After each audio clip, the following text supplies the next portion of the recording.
Bueno, en primer lugar agradecemos a los Jopins que hacen posible esta oportunidad de estar charlando este 24 de mayo sobre literatura infantil, sobre promoción, sobre mediación. Así que muchísimas gracias a ellos. Y si les parece, empezamos. Ustedes cualquier cosa, esto es lo bueno del Instagram, del vivo, que puedo estar viendo ahí preguntas o consultas. Voy a tratar de hacer un recorrido como siempre, hacer un recorrido un poco por las diferentes franjas de edad. Hay algunas cosas que me gusta aclarar siempre. Yo soy bastante seguidora de la autora Teresa Colomer. Es una de mis principales, digamos, fuentes bibliográficas a la hora de pensar la formación del lector pequeño. Si no la conocen, la animo a todo el mundo a que puedan ir por ahí. Digo porque es un poco mi base bibliográfica de la que siempre estoy abrevando, ¿no? Teresa Colomer, por si no la conocen, es una autora española que realmente tiene publicado mucho, ha estado en la Argentina, de hecho ahí se consigue en YouTube, que recomiendo que lo miren, una conferencia que dio en el Ministerio de Educación de Nación, hace algunos años, obviamente, y la verdad que es una conferencia en la que ella repasa sobre todo las etapas del lector, las etapas de formación del lector. Yo no voy a hablar de etapas de desarrollo, no voy a tener una mirada cognitivista o una mirada psicologista, voy a tener una mirada estrictamente de la formación del lector, es decir, cuáles son las competencias literarias. De hecho es un concepto de Teresa, el concepto de competencias literarias que un chico va desarrollando a lo largo de su formación como lector, y que lo hace y le permite y lo anima a leer cada vez más y mejor, ¿no? Así que bueno, bienvenidos a todos. Ya somos un grupito ahí de gente que está un poco madrugando. Para los más jóvenes, los que tenemos niños, no, ya es tarde.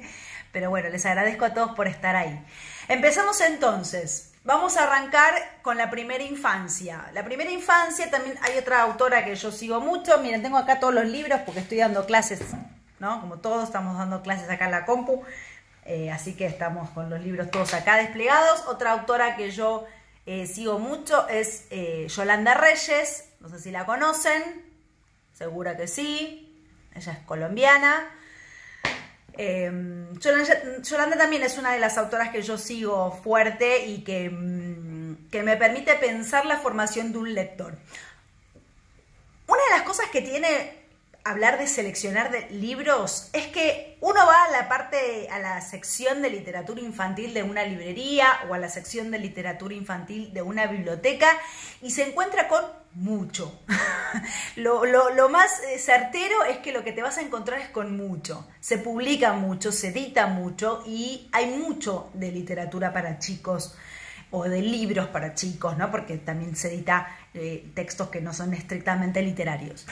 Entonces, a mí me interesa hoy hablar de cuáles son en ese mar de libros, cuáles son las indicaciones que me van a decir a mí, mediador, para dónde tengo que ir, o sea, qué tengo que priorizar, ¿no? ¿Le puedo regalar un cuento de una versión de Hansel y Gretel a un niño de 3 años? Sí, no, ¿por qué? Como tratar de buscar algunos indicadores, como indicaciones de mapa, ¿no? Que nos permitan avanzar y ser certeros a la hora de formar lectores. A ver, la lectura en general es algo que siempre colabora con la formación del lector, eso no tengo nada que agregar ahí, o sea, siempre que un chico lea y se acerque a libros está bien, pero en ese gran está bien hay cosas más acertadas, más específicas, ¿no? Y eso es lo que venimos a hablar hoy acá. Repito, voy a tratar de hacer un resumen, es una charla, así que ustedes pueden participar y cualquier cosa para seguir conversando, si se quedan con alguna cosa que les gustaría como indagar o profundizar, me escriben. En primer lugar, hablemos de la primera infancia. ¿Por qué? Cada vez que tenemos oportunidad desde Fundación Leer lo volvemos a afirmar. En general pensamos que la formación del lector ¿sí? Cuando hablamos de la formación del niño como lector, pensamos en la formación del niño más grande. ¿Por qué? Porque tenemos ahí la innegable inclinación a pensar que leer es descifrar, es decodificar. Entonces, ¿cuándo decodifica un chico? Y bueno, en general, un niño decodifica ya pasada su primera infancia, ¿no? Estamos hablando ya. ¿Se ve bien ahí? Sí. ¿Se ve bien? Perdón que tengo mucha pared arriba, pero tengo una pila así de libros para poner el celular. Cuando homologamos leer con decodificar o leer con alfabetización convencional o alfabetización formal, ahí tenemos un grave problema, porque desestimamos, menospreciamos, como que la dejamos ahí como, bueno, toda la parte de la primera infancia que es, no lo dice Rocío Brescia, lo dicen los especialistas más grandes, Yolanda, por ejemplo, desperdiciamos todo el trabajo que se puede hacer en la primera infancia. Ahí, desde la vida intrauterina, dice Yolanda Reyes, a 6 años más o menos es la primera infancia, desestimamos todo el trabajo que se puede hacer ahí, que es potencialmente mucho más grande del que pasa después. ¿Qué quiere decir? Las neuronas, el desarrollo cognitivo de un niño en esa etapa es exponencialmente mucho más grande del que se da después.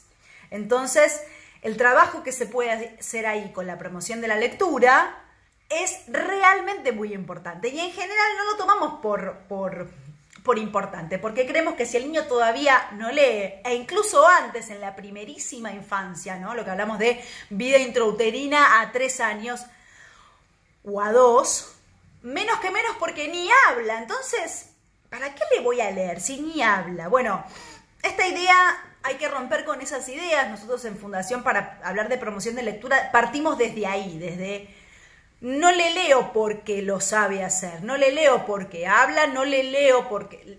Se lee porque existe, porque leer es una práctica cultural que es tal vez el pilar, y sobre todo cuando hablamos de lectura literaria, es el pilar para la formación del niño, por lo menos como hablante, ¿sí? Las prácticas del lenguaje en general, tanto de la cultura oral como de la cultura escrita, se afianzan en la lectura literaria. La lectura literaria en ese sentido es maravillosa, específicamente la lectura literaria. La lectura del texto poético lo conduce al niño a un análisis del lenguaje que lo profundiza y lo hace además más competente después en cualquier discurso. Eso es importante porque muchas veces cuando hablamos específicamente con docentes, en capacitaciones, siempre vemos que todos decimos que leer es importante, hay que leer con los chicos, hay que leer, pero a veces cuando decimos, bueno, ¿cuántos minutos diarios pasan los docentes leyendo en voz alta a los chicos? No hay respuestas tan consolidadas, ¿no? Es como que, bueno, sí, a veces los viernes cuando tenemos tiempo, no, bueno, sí, tenemos un ratito cada principio de mes. La lectura literaria debe ser más que recurrente en la vida de los niños. Si pretendo que ese niño fortalezca, repito, sus habilidades discursivas en todos los aspectos, recuerden esto, en la literatura es el espacio en donde los chicos encuentran la oportunidad para fortalecer sus habilidades discursivas de toda índole. Un pibe al que se le lee, vamos a decirlo así, bien simple, un chico al que se le lee de manera recurrente y variada, de manera sistemática y cotidiana, ese niño estará en mejores condiciones de poder hablar, escuchar, leer y escribir cualquier tipo de discurso. Incluso si todavía no está alfabetizado convencionalmente. Y esto es lo que a mí me interesa, porque por eso me voy a concentrar un poquitito en esta primera parte del vivo, en todo lo que es la primera infancia. Porque ahí donde todavía no lee y escribe de manera convencional, ahí es una oportunidad maravillosa. Hay otra autora que a mí me gusta mucho y que de hecho vamos a tener la oportunidad desde Fundación Leer de conversar con ella, así que estamos muy entusiasmados, que es María Emilia López. María Emilia López es una gran especialista, seguramente ustedes la conozcan, es una gran especialista en primera infancia. Y acá Libros Petit nos aclara, sí, salieron muchas colecciones para las primerísimas infancias, sí, pero todavía no estamos, me parece que a veces hay como un desfasaje entre lo que decimos y efectivamente lo que hacemos, ¿sí? Porque todavía vemos prácticas en la primera infancia que desestiman todo aquello que puede suceder en relación con la lectura cuando aún los niños no saben leer de manera convencional. Como que si no saben leer de manera convencional, bueno, todavía es medio un juego, ¿no? La etapa previa a la lectura fortalece la alfabetización convencional. Esta es una de las hipótesis de María Emilia López, por lo cual yo la sigo mucho, ¿no? La idea de que a un niño al que se le lee literatura de manera recurrente y cotidiana es un niño cuyo proceso de alfabetización formal o convencional es así. Es un clic y pasa, porque ahí no está lo importante, lo fundamental, ¿no? Porque lo fundamental lo vienen construyendo en toda su primera infancia. Por eso es importante tal vez saber algunas indicaciones, o que por lo menos a mí me interesa entender, siguiendo a Teresa Colomer, cómo se desarrolla esas competencias literarias en los niños, sobre todo sabiendo que puedo leer con ellos. Acá Libros Petit nos dice: hay muchas colecciones para primerísimas infancias. Y es cierto, si uno mira el mercado editorial, todo lo que fue el boom de los duraznos, ¿no? La colección de Pequeño Editor, es un boom bastante nuevo, curiosamente en la Argentina, en otros lados del mundo no, pero en la Argentina siempre era como libros para bebés. Como un bebé, sí, regalarle un librito de tela. Parecía que lo único que podíamos mirar a la hora de pensar un libro para un bebé era el formato, ¿no? De cartoné, de tela, de bañera, como que era el material lo que nos iba a indicar que eso era para un bebé o no. Pues los especialistas decimos no es necesariamente así. Sí, los materiales que sean, digamos, amigables con un bebé, que lo va a chupar, es cierto, tiene que ser un criterio, pero no el único y mucho menos el más importante. El más importante es incluso abrir ese libro de bañera y fijarse qué tiene. Yo me acuerdo que cuando nació mi hijita quería un libro de bañera. Buscaba Elmer, ¿no? El libro de bañera, el Elmer de David McKee, que por supuesto es un clásico. No lo encontraba, ahora se reeditó, pero no lo encontraba. Pero por ejemplo, ustedes pueden ver, ¿no? Hay libros de bañera y la chica en la librería me decía: mira todos los que hay, ¿no? Te mostraban cajas y toneladas de libros para bañera. Y uno se daba cuenta de que uno lo abría y digo, esto no lo leyó nadie, o sea, no hay ningún tipo de reflexión o de ponerse a pensar qué está dicho ahí. Y por ejemplo, yo adquirí en ese momento un libro que recomiendo, es una colección que tenía Océano Travesía, que se llamaba ¿Dónde está mamá? O algo así, que parecía Delfincito, ¿dónde está mamá? Cocodrilo, ¿dónde está mamá? Eran 3 animales. Era un libro de bañera con el hijito de la familia que se perdía y había que ubicarlo. Era un simple diálogo, ¿no? Donde el delfincito, por ejemplo, que es el que yo tenía, iba buscando a su mamá. Era para un bebé. De hecho, acá lo teníamos cuando mi hija era un bebé. Y era interesante, tenía ritmo, había algo más allá de que era de bañera y se podía sumergir. No era todo el criterio ahí. Era un libro que era interesante de poder jugar. ¿Dónde está mamá? ¿Esa es mamá? No, esa no es mamá. Hasta que finalmente encuentra a su mamá. Algo simple, una interacción. Ojalá todos los papás. Bueno, nosotros somos, desde Fundación Leer, siempre decimos que los criterios, que por lo menos hablamos en este tipo de eventos que son así masivos, tratamos de que sea para todo el mundo. La promoción de la lectura, y menos en la primera infancia, es asunto de la escuela. La escuela, en este caso el nivel inicial, porque estamos hablando ahora de primera infancia, tiene un rol predominante, tiene un rol sobre todo democratizador, pero las familias también lo tienen. Entonces, esta idea de que la literatura es un espacio privilegiado, de que el niño desarrolla el lenguaje si hay literatura en su vida, ¿sí? Si hay literatura, que no necesariamente quiere decir que hay libros. Ojo con esto porque puede parecer una idea bastante antidemocrática, ¿no? Como solo el acceso al libro me garantiza el desarrollo del lenguaje del niño. No, cuando digo literatura digo relatos, canciones de cuna, la cosa más... El texto literario más primigenio. Todos nos tendríamos que aprender, a la hora de tener un niño, todos nos deberíamos aprender al menos un puñado de canciones de cuna para tener ahí, ¿no? Yolanda creo que dice, Yolanda Reyes, estos de los textos sin papel, pues son los textos que están acá, que uno se acuerda de que se lo contaban a uno, o te lo podés aprender, si no hay, te los aprendés, pero es maravilloso, es el primer canal de contacto. Y acá me gustaría, para los que tienen ahí bebés, o son docentes y pueden recomendar a las familias, todo lo que es la música para la primerísima infancia. Estoy hablando de un bebé, estoy hablando del bebito que trajimos del hospital, el bebé. La canción de cuna, las canciones en general son el primer formato literario que le abre al niño, ya incluso desde la panza de la mamá, le abre al niño una dimensión de que el lenguaje no es meramente utilitario. Y esto Teresa Colomer es muy clara.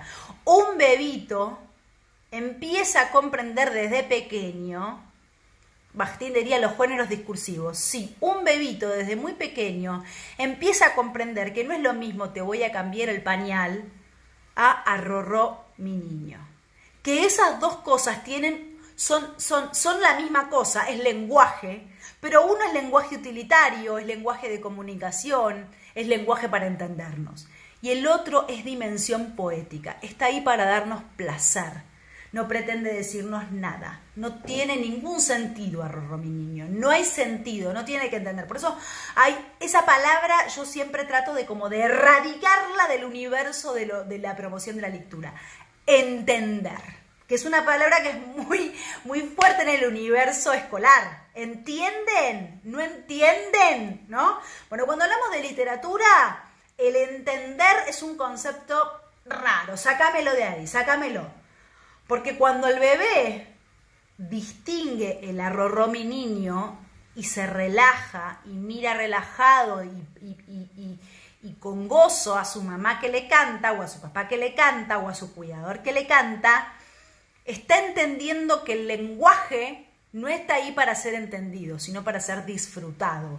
Y ese es el primer contacto con la literatura.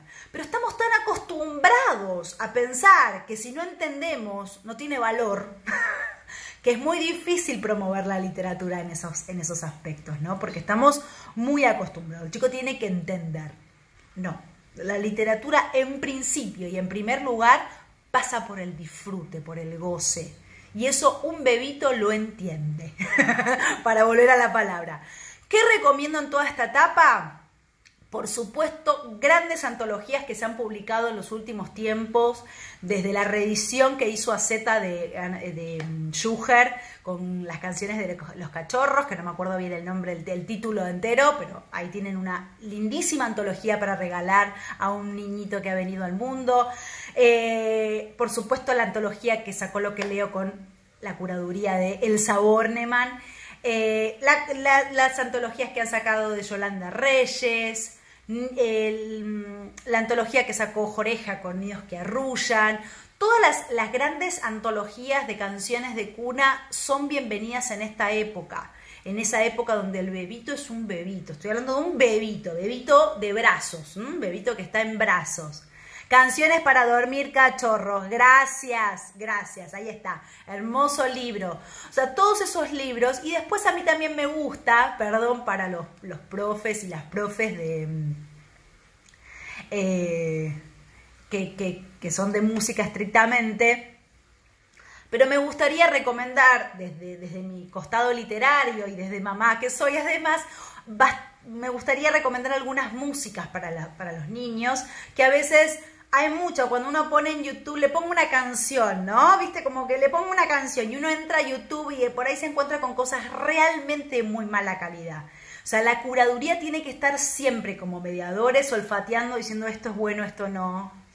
Esto parece enlatado, ¿no? Esto parece como música enlatada, música de computadora y esto no.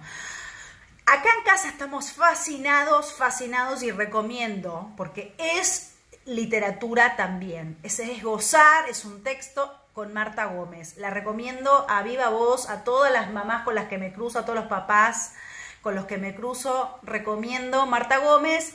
Tiene, por ejemplo, versiones de Tutú Marambá o de algunas canciones de Pelletti que son preciosas. Es realmente música para disfrutar. Tiene canciones Caminando va. Recomiendo hoy, por ejemplo, al mediodía con el solcito, escuchar Caminando va de Marta Gómez porque es hermoso. Y todo eso proyecta en el niño todo un universo literario que lo ayuda, sobre todo porque, a ver, hay dos cosas que a mí me interesan, que lo dice Yolanda en este libro, que lo dice Teresa Colomer en ese libro, que lo dice obviamente María Emilia López, la idea de la construcción del material simbólico. Cuando hablamos de leer a la primera infancia, y leer en la primera infancia por lo productivo, fíjate la palabra que uso, ¿no? Lo productivo que es leer ahí en los niñitos cuando todavía están en esa etapa de primera infancia, implica que el niño va construyendo su universo simbólico. Y el universo simbólico es lo que ni más ni menos permite el desarrollo de la reflexión, la mirada crítica, la imaginación. O sea, si no tenemos material simbólico, quedamos en la literalidad del mundo. Y la literalidad del mundo es muy aburrida y difícil de entender. La literalidad es como un lugar que no.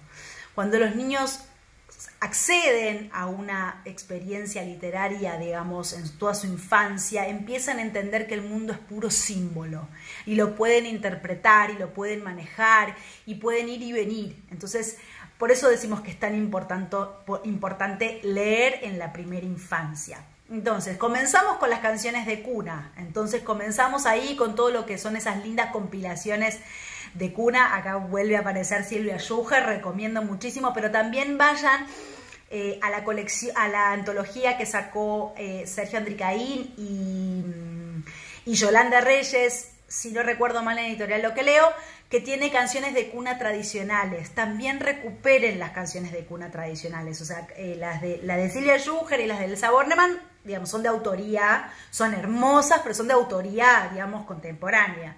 Pero también es importante que los niños, bueno, por eso digo que si no tienen los libros, vayan a Spotify, a YouTube y encuentren a Marta Gómez, porque ella tiene hermosas versiones de Duerme Negrito, de La Rorró, de esas grandes rimas y letras y canciones de lo que es por lo menos el acervo de las canciones de cuna de nuestra región, ¿no? Así que vayan ahí y vuelvan. Y gracias ahí, Betina, gracias que me recuerda a María Elena Walsh. María Elena Walsh parece algo tan obvio que a veces yo no la veo tan presente como me gustaría. Yo creo que también un texto para tener los dos, El Reino del Revés y Tutumbarambá. Me parece que esos dos libros de canciones tienen que estar, tienen que ser, porque son hermosos. Y a veces, por ejemplo, yo con mi hija aman a Marta igual que yo. Qué bueno que cada vez sea más famosa Marta Gómez. Sí, la encuentran en Spotify. Porque vieron que cuando música para chicos, a veces aparece cada cosa, que bueno, yo soy un poco, me pongo como ay, no, esto no. Entonces, Marta Gómez, Dúo Karma, obviamente, como gente que hace realmente música hermosa para los chicos, música hermosa bien, digamos, con gente que sabe de música y también con hermosas letras, que para mí es indispensable. Bueno, voy para, acá me hablan para sala de 2, voy para eso, pero aguantame, estoy todavía en un bebito. Cuando ese bebito, Yolanda en este texto avanza muy bien, cuando ese bebito ya quiere como agarro y me siento, ¿no? Como que hay una parte de autonomía, yo me acuerdo que lo notaba así, a partir de bueno, el clásico empieza a comer, ¿no? Pero un poquito más, porque es cuando puede estar en el piso y erguir la cabeza. Yo creo que lo ideal son los 7, 8 meses. Ya ahí, como docente, como mediador, como cuidador, tengo que empezar a pensar que la literatura se tiene que abrir un poco más y la literatura tiene que llegar a sus manos, digo yo, ¿no?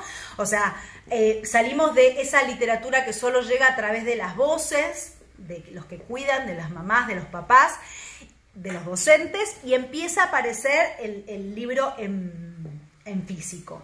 Yo tengo, a ver, un par de cosas para pensar en esa etapa que va entre los finales digamos, llegando al año y los 2 años. Porque ahí no es fácil. En primer lugar, hay algo que a mí me gusta decir mucho, que es, todavía no hay conciencia narrativa antes de los 2 años. Y eso lo dice muy bien Teresa Colomer. Entonces, ¿le puedo leer Donde viven los monstruos? Mira, podés. O sea, como poder se puede. ¿Es lo ideal? Todavía no es lo ideal. Porque Donde viven los monstruos, libro icónico, tal vez el mejor libro de la literatura infantil, tiene una estructura narrativa. Comienza con un momento, tiene un conflicto y tiene un final. Y encima, esa estructura de inicio, conflicto y desenlace es compleja, porque primero aparece in medias res. No aparece había una vez un niño, no, es un niño que se está portando mal. O sea, ya parece como si la cámara se prendiera y hay una escena familiar en la que el pibe se está portando mal. Entonces, eso para un niñito de menos de 2 años es muy complejo. Entonces, yo Donde viven los monstruos lo voy a dejar. Lo voy a dejar para cuando es incipiente la conciencia narrativa. Que yo entiendo que el chico ya me puede seguir en un abrimos con esto, después hay un conflicto y después eso se resuelve. Eso aparece a partir de los 2. A partir de los 2. A veces antes, obvio, y chicos, que si les leemos mucho es más sencillo. Yo lo que digo no me gustaría hablar de individualizado. Bueno, tal niño, yo tengo tal niño, no importa. Digo a grandes rasgos. Para que puedan estar listos para digamos, esa idea de la narración, antes tienen que pasar algunos libros que ahí, en este sentido, ahora pululan mucho. La verdad que hay demasiados, tal vez a mi gusto, perdón, soy un poco crítica, de lo que llamamos libros para bebés. Los libros para bebés en general son como a mí me gusta clasificarlos. Yo como profe de literatura que soy necesito clasificarlo, porque si no es como que el libro para bebé cualquier cosa. A ver, 2 cosas como para enfilar para otro lado. ¿No tiene autor? Si un libro dice El patito Roberto, el autor no dice. Bueno, ya desconfío. ¿Vieron como el juego? Desconfío. Perdón, pero es como cuando no hay autor, traten de pensar en los autores como como indicador de la obra, o sea, es la marca de la obra. Bueno, ahí dicen Canticuénticos, sí, obvio, acá somos fan del Monstruo de la Laguna, pero Canticuénticos es más conocido. Yo quiero ir por ahí para esos nombres que no pululan tanto y me gustan tanto. Entonces decía, me perdí. Eso es por leer los comentarios, ¿ven? Me pasa esto. Hicieron en Teatro de Sombras Caminando Va, quiero ver eso. Quiero ver ese caracol, por favor, después me lo mandan. Bueno, decía entonces, entonces, me preguntaron para sala de 2. Todo lo que es maternal, en eso, por favor, busquen a María Emilia. María Emilia es además directora hace mucho tiempo del maternal de la Facultad de Derecho, así que sabe mucho por campo. Pero en toda la etapa esa de que empiezan como a poder pararse y a explorar los libros, obviamente que es ideal los libros de Cortoné, pero no es condición sine qua non, ojo. Y esto es para los que ya tienen, digamos, bibliotecas, saben que no es que un niño solo se acerca a los libros de Cartoné. Sí, está buenísimo los de Cartoné porque es obvio que un niñito de 8 se lo va a empezar a morder. Los duraznos acá están todos mordidos, la colección Los Duraznos. Pero, por ejemplo, vamos a concentrarnos en la colección de Los Duraznos como un buen ejemplo. Ahí vas a ver libros para bebés. Digo esto, sala de 1, sala de 2. Porque son libros que son episódicos, no son todavía lo que llamamos una narración propiamente dicha. Son episodios. Por ejemplo, el que salió premiadísimo ahí, Palo Palito, ¿no? Que todos seguramente lo conocen. Si no lo conocen, gran libro. Bueno, sí, perdón, quiero contar que se está grabando y después se va a quedar subido a las redes de la fundación. Sí. Y además, si no, cualquier cosa se contactan conmigo. ¿Qué pasa con Palo Palito? Es un libro episódico. Entonces, para un niñito de 1 año es muy fácil seguirlo. Pues es un episodio. Todos el que lo leyeron van a entender a qué me refiero con episódico. No es todavía un libro narrativo, no es todavía una historia. Hay literatura ahí, claramente, porque hay ritmo, hay cadencia. Sobre todo los libros episódicos que son ideales para las salas de 1, las salas de 2, son muy breves y si presentan alguna narración es incipiente. Por ejemplo, a mí me gusta mucho la colección Gastón, Ratón y Gastoncito, que seguramente muchos conocen, que salió multipremiada de la editorial AZ, que tienen estos 2 ratoncitos que ahí ves lo incipiente de la narración, ¿no? O sea, de ahí a que llegue a poder leer Frin de Pelletti en sexto grado, bueno, va a haber un caminito en donde la narración se vuelve cada vez más compleja, pero tiene que partir de ahí. Entonces, al año, por eso digo que las salas de maternal es ideal, todas estas colecciones que tienen estas estructuras que todavía no podrían hablar de narraciones propiamente hechas, pero que son episódicas y le permiten al niño empezar a entrenarse. Esta palabra a mí sí me gusta, perdón, porque la literatura requiere entrenamiento. La literatura es un universo complejo y no está mal que lo diga. Y los niños necesitan poder tener experiencias progresivas, ¿eh? La progresión que muchas veces no está del todo garantizada. A veces se dan libros, pero no se dan libros con mirada progresiva, ¿no? La idea de que este libro es un poco, es un buen libro, pero es un libro que me fortalece para poder, perdón, se coló mi nena, anda para allá. Perdón, perdónenme, pero bueno, estamos en feriado, estoy en mi casa. Entonces, digo, traten de mirar todo lo que son esos libros episódicos. Yo acá también me anoté, porque me gusta mucho, todo lo que son los libros de intervención, le llamo yo. Permítanme, son clasificaciones que armé para poder comunicarlas. Por ejemplo, todos los libros de un autor que es ideal también para estas salitas de 1, salitas de 2. Todo lo que es meto dedo, saco dedo, pongo cosas, que no es el libro juguete, ¿eh? Ojo con eso. Esos libros que parecen, viste, que vos decís, ¿qué es esto? ¿Un libro o qué cosa? No.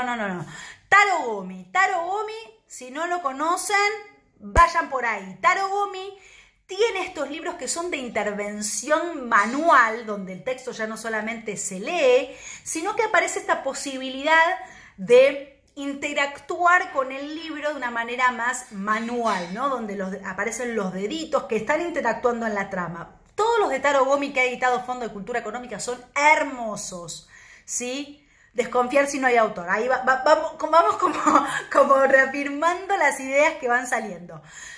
Entonces también todos esos textos son ideales, por lo menos para lo que es esa etapa, un año y medio, llegando a los 2. Taro Gomi, la colección Los Duraznos, Gastón Ratón y Gastoncito, son perfectos, porque repito, todavía no hay una narración, sería demasiado desafiante. De hecho, me acuerdo, yo intenté, uno de mis libros favoritos es El Topito Virolo, que seguramente todos lo conocen. Si no lo conocen, por favor, así con Donde Viven los Monstruos, El Topito Virolo. Es como, yo tengo una edición, ahora les voy a mostrar mi edición porque es de antología. Ahora se consigue la de Zorro Rojo, que es hermosa, obviamente, Zorro Rojo.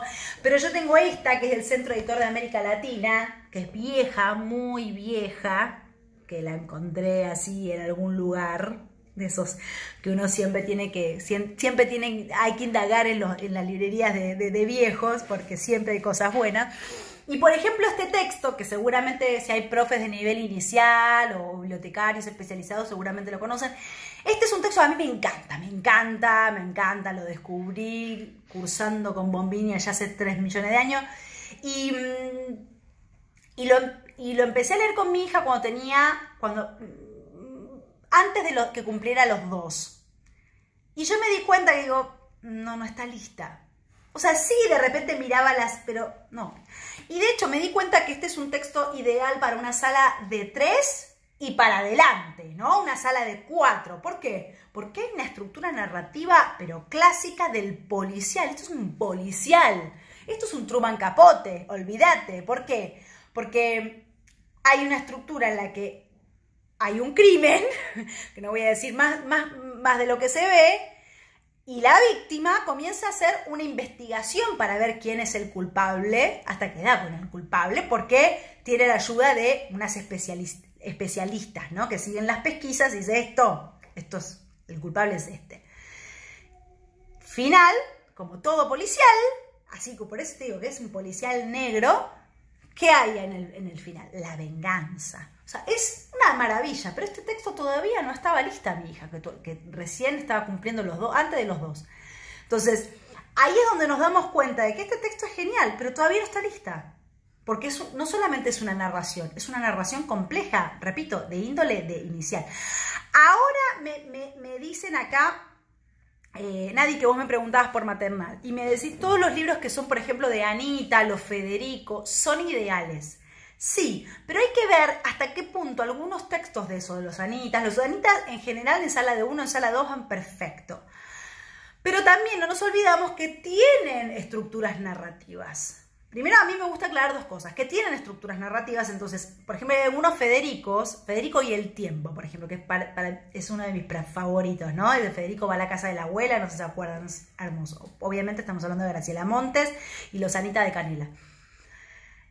Federico y el tiempo, entonces un texto complejo. Entonces, a veces no reducir la idea de, bueno, los Anita, los Federico, así como los Caillou, como son los libros que los ayudan a los niños, y ahí es donde yo, como profe de literatura, me agarro los pelos. Los libros no ayudan a nada. Basta con los libros que ayudan. Esto, mira, me despeiné toda. Los libros no ayudan a nada, ¿no? Si los libros tuvieran la respuesta, en el comité que asesora al gobierno, ahora habría escritores. ¿Hay escritores? No. Entonces los libros no sirven para nada. Los libros sirven para otra cosa, no nos ayudan a nada. Esto de una vaca que me ayuda a comer espinaca, basta con eso, se terminó. Los libros hacen cosas mucho más interesantes que ayudarnos a dejar el pañal o comer espinacas o hacer otras cosas. Los libros ayudan a los niños, repito y refuerzo esta idea, a construir material simbólico, a conectarse con el lenguaje desde un lugar no utilitario, a entender del mundo más allá de lo que se ve. Es mucho más profundo y complejo lo que ayuda el libro. Entonces, por ejemplo, las colecciones de Anita o de Federico, yo suelo decir, no ayudan. En todo caso, acompañan, porque de hecho vos ves a Federico, y sí, Federico, por ejemplo, cuando lo lees, mi hija ahora está fan de Federico, tiene 3, claro, bueno, Federico le va pasando lo mismo que a ella, ¿no? Le va pasando el jardín, le va pasando lo mismo que a ella, o cosas que ella va a maternal desde pobrecita muy chiquita, así que tal vez ya lo pasó, pero no importa. En ese acompañar, a veces los libros, viste, incluso en los adultos, que vas, te compras una novela y justo es un personaje que está pasando lo mismo que vos. Pero eso no quiere decir que el libro está hecho para ayudarte a vos a atravesar el momento, no. Tal vez te ayuda, pero eso es más sutil, eso es lo que quiero decir. Que cuidado con esa función moralista que Teresa Colomer reseña tan bien. Los libros no tienen funciones extraliterarias. Los libros tienen la función de permitirnos en el mundo, estar en el mundo desde otro lugar. Es mucho más complejo. Por eso digo, todo lo que es la colección Anita y Federico son lindísimos libros para una sala de 2, para una sala de 3, porque son pequeñas narraciones que no enseñan a dejar los pañales, que no enseñan a dejar el chupete, que no enseñan a entender que hay un hermanito, no enseñan, acompañan, permiten al niño en la exploración literaria repensar esas vivencias que puede haber visto como no, porque ¿qué? Si no tiene un hermanito no le compro el libro que justo habla del hermanito. No, la literatura es un poco más abierta que eso. Muy bien. Esa se consigue, que la del Topito Virolo, sí, esta no se consigue. Igual yo siempre, nunca dejen de meterse en las librerías de antiguo. Ahora tienen el mercado abierto también, digamos, web para también indagar. Nunca dejen de chusmear en los libros usados, porque siempre hay cosas que se consiguen. Seguimos en primera infancia, es terrible, se nos va a ir todo el vivo en primera infancia, pero bueno, en todo caso haremos otro vivo para seguir para más adelante. Pero me gustaría pasar a los libros conceptuales, que también son libros muy importantes en esta etapa y que son clave a la hora de pensar, también a la hora de distinguir y hacer una curaduría. Cuando hablo de libros conceptuales es una clasificación que alguna vez escuché, que me pasó un mediador y que me gustó. Hablo de todos aquellos libros, perdón, que justo acá conceptuales no tengo ninguno, pero hablo de todos aquellos libros que en el gran orden de las cosas pueden transmitir algún concepto. Los clásicos que aparecen en el nivel inicial, en la sala de 2, en la sala de 3, son los colores, los números pueden aparecer, las formas, las ideas de opuestos, ¿no? Ahora bien, en ese orden, si yo abro un libro que me da un dibujito hecho por una computadora y abajo dice pelota, yo tengo el dibujito de la pelota y abajo dice pelota, eso es un libro conceptual, y yo diría que eso ni siquiera es un libro. le vamos a exigir un poquito más. Si ustedes ven, por ejemplo, el libro hermoso que tiene Océano Travesía, de los 7, a ver, seguro acá hay gente que sabe mucho de libros. Ese librito que viene en una cajita, que viene todos los libritos de los colores, que se llama Mis colores favoritos, mis 7 colores favoritos, algo así. Ese libro debería estar en toda sala de nivel inicial, en toda casa de niño, si es que es posible, y si no hay que chusmearlo en las librerías, no importa si no se puede comprar. Pero digo, para poder entender de qué es un libro conceptual, que en última instancia tiene la intención de mostrar algún concepto, como puede ser los colores, pero lo hace de una manera literal. No deja de ser un buen libro, no deja de ser un buen texto, planteado con un juego donde los colores, ¿qué es esto? ¿El negro? ¿Y qué es el negro? ¿El negro pica? ¿El negro? Es maravillosa esa colección. Por supuesto, también hay muy buenas colecciones. Bueno, Lo que Leo sacó el año pasado unos libros en cartoné con Roald Dahl, dando, por ejemplo, idea para contar. 1, 2, 3. Ay, últimamente tengo malas memorias. Y Opuestos. Los dos de Roald Dahl con ilustraciones de Quentin Blake. Maravillosos. A ver, ahí hay conceptos que están siendo vehiculizados. Números, colores. Pero no deja de haber una preocupación por el nivel del texto. El texto es interesante, el texto tiene ritmo, se entiende, digo, no es que si hay concepto no me preocupo por nada más, pongo una casa, en la otra página 2 casas, 2 casitas dibujadas, no, tiene que haber una propuesta. Hay otro libro que acá en casa nos gusta mucho, de Océano Travesía, se llama Opuestos, pero no es el de Roald Dahl, que es de Océano Travesía, que es hermoso, que es como pop-up, que se levanta, hermoso también, hermoso. Así que recomiendo los libros conceptuales para esa edad también, pero recuerden siempre estar mirando la calidad del texto. No puede ser, voy a comprarle un libro para dejar el pañal. Primero, no, el pañal se deja, no sé, eso consulten a psicopedagogas y psicólogos que saben más. Yo no sé cómo dejar el pañal. Yo lo que sé es que los libros pueden acompañar los procesos de la vida. En un niño de 2, en un adolescente de 15 y en un adulto de 48. Porque la literatura es así de maravillosa. Pero no hay nada específico en la infancia que diga que tengo que comprarle tal libro para dejar el chupete. Yo admito, la identificación, creo que además la identificación siempre es mucho más compleja, no es tan literal. Por ejemplo, a Elena, mi hija, le costó bastante el chupete. Lucía y Nicolás. Le costó bastante dejar el chupete. Y me regalaron un libro de la colección Luciérnaga, del Vives, que es hermoso, que es El Chupete, que es como una especie de gran espadachín, como una especie de guerrero, que tiene un chupete, y es un nene que dice, hay algo que está mal, ¿no? Tiene que descubrir que tiene el sombrero, tiene la espada, está vestido, pero tiene un chupete en la boca, ¿no? Como que hay algo que no encaja. Es un libro muy divertido, hermoso, pero mi hija no dejó el chupete. Le encantaba, le encantaba, lo leíamos todas las noches, pero no me garantizó la sacada del chupete. La sacada del chupete, qué sé yo, agarré 4 o 5 estrategias y bueno, un día lo hicimos y chao. No, digamos, por eso digo, esto está para otra cosa, mucho más importante, a ver, mucho más poderosa es la literatura.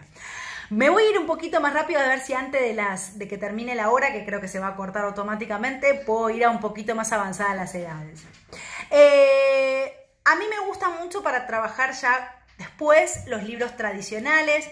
Nosotros tenemos, lo quiero decir porque también está bueno que lo sepan desde acá, tenemos Leer 2020, que es un gran acervo, una gran biblioteca a la que todos pueden acceder de manera gratuita. Ponen en Google Desafío Leer 2020 y ahí van a conseguir la plataforma que tiene Fundación Leer desde allá un par de años, que fue un gran aliado de los docentes y los mediadores en esta época de trabajo a distancia, así que queremos también volver a fortalecer la difusión para que se conozca.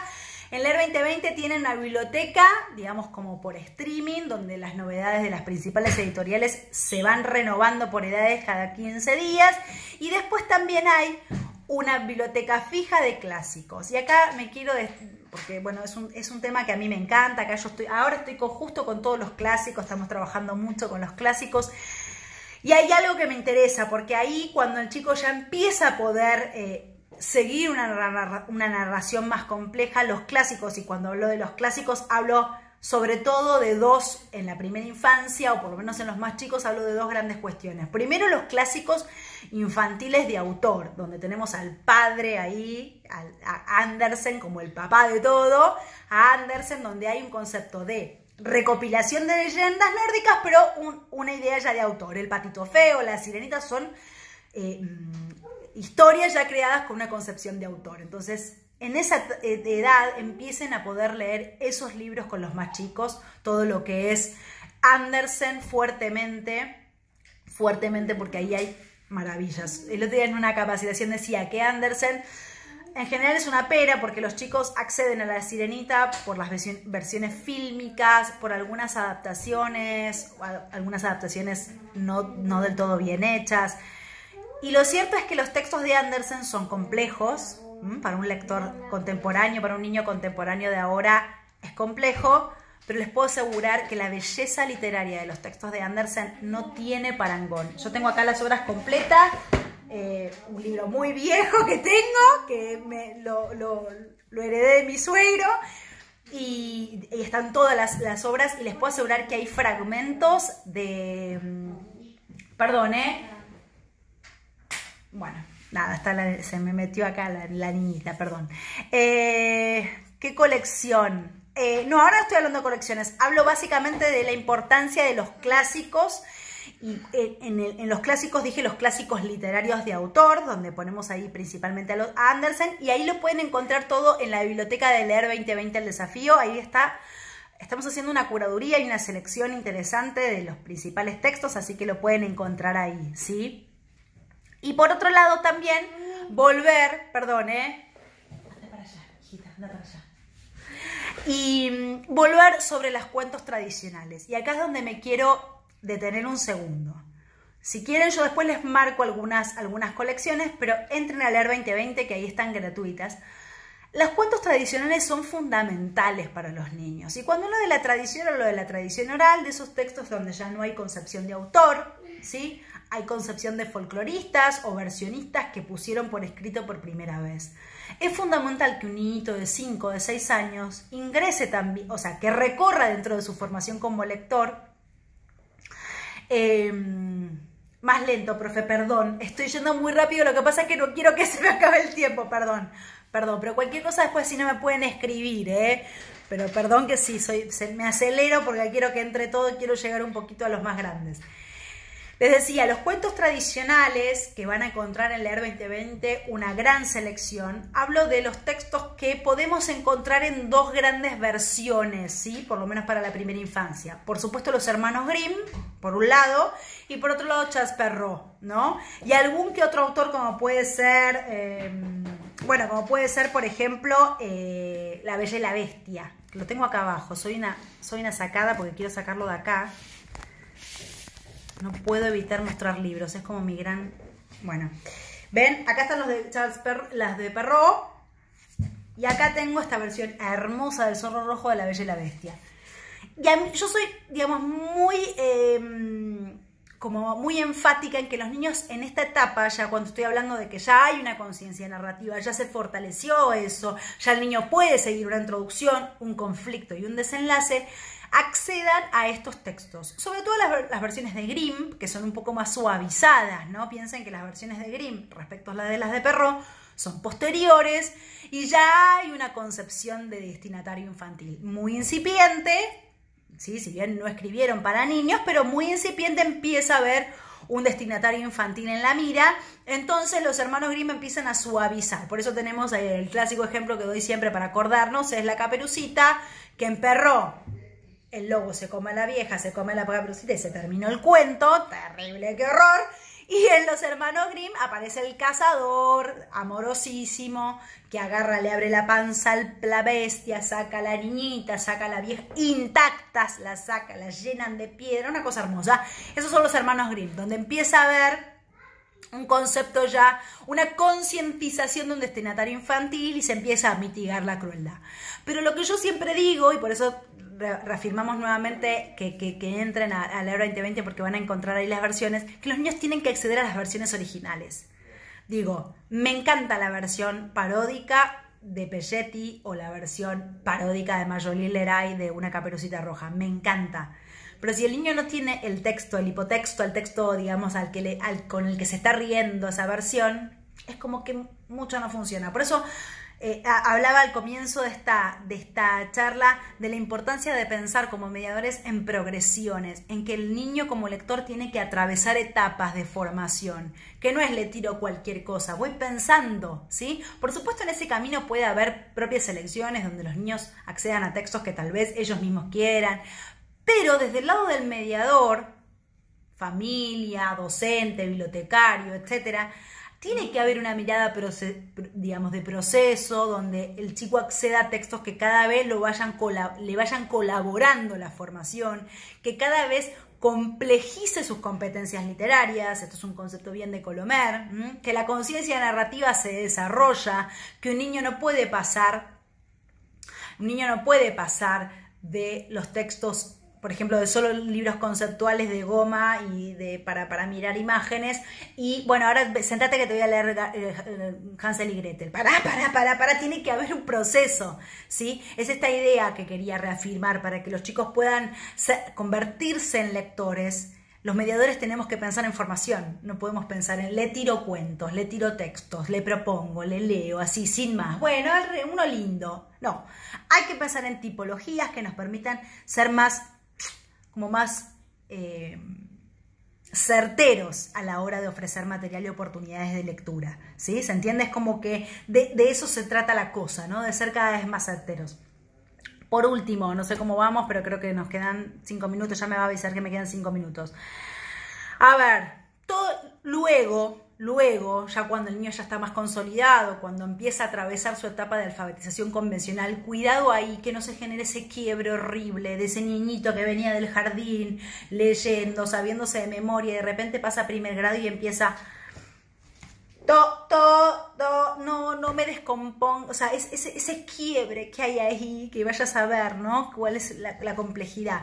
Que cuando empiezan la alfabetización convencional y empiezan a poder decodificar, no pierdan la exploración de los textos en términos literarios, que no pierdan esto de, bueno, pero vos ya sabes, ese cuento ya lo leíste, ya lo podés leer a golpe de vista, ¿no? Como motivarlos a no perder todas esas experiencias de lecturas, ¿no? Como que en algún momento hay una fracción, no sé si están de acuerdo con esto, me gustaría saber qué piensan, pero cuando ingresan ya a la escolaridad y sobre todo ese gran quiebre que es la alfabetización inicial en primer grado, hay como una especie de divorcio entre la lengua y la lectura, ¿no? Como que voy a enseñar las letras, y bueno, y ahí los niños como lectores empiezan en esa cosa que les gusta, quieren leer y se dan cuenta de que saben y han aprendido, entonces van por la familia, vieron que van los niños de primer grado que van por todo, yo te leo, pues están emocionadísimos con que saben leer y está buenísimo, pero esa lectura descolocada,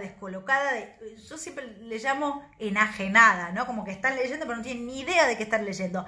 Y tal vez es un texto que conocen muy bien, ¿no? El otro día me contaba mi hermana, mi sobrina que estaba en primer grado, leía Frin, el del cocodrilo, es hermoso ese libro, era fanática, y bueno, pero ya ahora está en primer grado, está leyendo de verdad, y entonces se ponía a leer a ese deletreo tan...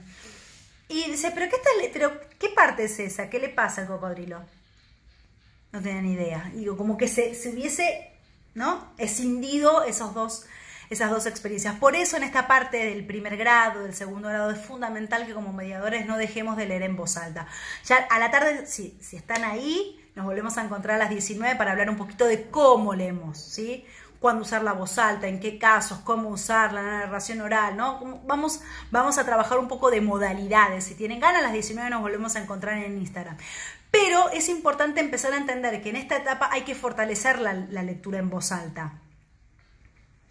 La sección destacados no está más, pongan otra vez. Le voy a decir a las chicas de Comu qué pasó con la sección destacados. Le vamos a decir. Pero bueno, la idea es que a partir de los 5, los 6, los 7 años ya empiezan a aparecer textos más largos, textos ya narrativos. Ahí entonces es ideal todo el acercamiento a los textos tradicionales que recuerden, repito, digo, por un lado tiene que ver todo lo que es la narración oral y por otro lado también empiezan a ver el acercamiento a los autores, como puede ser Andersen, autores que empezaron los clásicos, empezaron a escribir para chicos, y es fundamental que los chicos accedan a literatura que no sea necesariamente contemporánea. Y acá me pongo un poco fija. ¿Por qué? Porque no es lo mismo. Un autor contemporáneo, ¿sí?, que yo les en un primer grado dé solamente un autor que puede haber nacido acá en Buenos Aires o en algún lugar de la Argentina, hay una conciencia del destinatario que hace que su literatura inevitablemente, y no lo digo en términos peyorativos, pero inevitablemente sea más accesible. Es más accesible, no hay duda, y no está mal, pero yo lo tengo que saber como mediador. Entonces, si yo llevo a mi grupo, a mis niños, a leer un texto como puede ser Perrault, por ejemplo, que ya para los que son un poquito más grandes sería ideal, no va a ser un texto tan, permítanme la expresión, macanudo. No es tan macanudo, porque es un texto que está escrita, digamos, su contexto de enunciación es otra época de la literatura, otra época de concepción de la infancia, etc. Entonces, que va a generar desafíos diferentes, ni más ni menos, pero diferentes. Lo que digo es que los niños tienen que tener la oportunidad para explorar, para que esa formación sea progresiva. Los chicos no pueden estar siempre con los mismos tipos de libros. Teresa Colomer lo dijo y lo repite mucho Delia Lerner, una gran especialista argentina. Si queremos que los niños lean de manera cada vez más progresiva, textos cada vez más desafiantes y encima los lean solos, no podemos ofrecerles siempre los mismos libros que sabemos que son sencillos. Los chicos tienen que tener la oportunidad, es como que yo siempre digo, por ejemplo, hay un autor que a mí me gusta mucho, argentino, que lo admiro mucho, además es un gran poeta, Eduardo Abel Jiménez, no sé si lo conocen, no tiene publicado tanto, pero vos lees los textos de Eduardo Abel Jiménez, tiene alguno publicado en Norma Capeluz, tiene algo editado en Estrada, pero bueno, es un autor precioso, precioso en su pluma, y vos lo empezás a leer y no es sencillo. No es simple. Entonces, ahí nos damos cuenta de que tal vez los chicos tienen que tener diferentes experiencias. Y de repente abrimos textos que pueden ser de autores, digamos, argentinos, contemporáneos a Eduardo Abel Jiménez, y son más accesibles, ¿no? Uno empieza a leer y enseguida te ubicas dónde está la trama, qué está pasando. Entonces, como mediador, tengo que tener la habilidad para descubrir esos dos desafíos y poder ofrecerlos de manera progresiva, porque lo que quiero es que los niños lean cada vez más y mejor, y que lean cada vez más y mejor, cada vez de manera más independiente, que eso no significa excindir, quitarle a los chicos más grandes, sobre todo ya me voy a segundo ciclo, de la posibilidad de disfrutar de lecturas compartidas. La lectura en voz alta tiene que ser una práctica que el mediador no abandone nunca. La lectura en voz alta no es una herramienta solamente para los niñitos en primer ciclo, los niñitos en nivel inicial que no saben leer de manera convencional todavía. No, la lectura en voz alta es la estrategia de formación de lectores más importante que hay. La escuela secundaria debería leer en voz alta. La lectura en voz alta es la estrategia que no debemos perder nunca. Nunca. Sí, yo sé que me quedé con mucho de primera infancia y me quedé poco de todo lo que es segundo ciclo y secundaria, pero vamos a seguir haciendo estos encuentros, así que no se preocupen que vamos a seguir metiéndole un poco más para segundo ciclo y para los más grandes.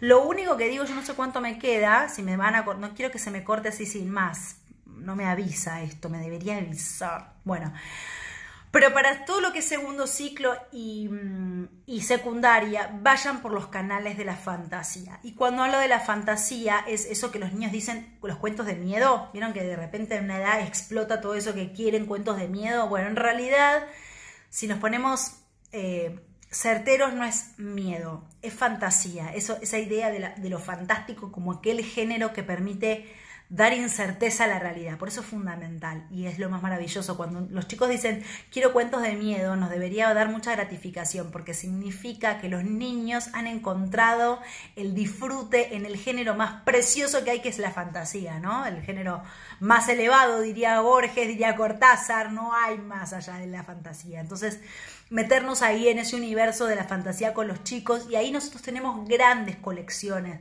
de esos cuentos de miedo, digo, porque es una categoría un poco más comercial. se usa la literatura para enseñar algo. Bueno, si quieren podemos hablar de esto un gran rato, pero recomiendo a Teresa Colomer, que ella repasa las funciones extraliterarias y habla de leer literatura para enseñar lengua, leer literatura para enseñar moral y enseñar literatura para aprender a ser argentino, ¿no? Esta idea, lo que llamamos la colectividad nacional, ¿no? Todos leemos al Martín Fierro, no porque sea digno de leer, sino porque todos somos argentinos. Bueno, ella habla muy bien de eso, así que si las que quieran meterse ahí en la funcionalidad de la literatura en la escuela, pueden indagar en Teresa Colomer.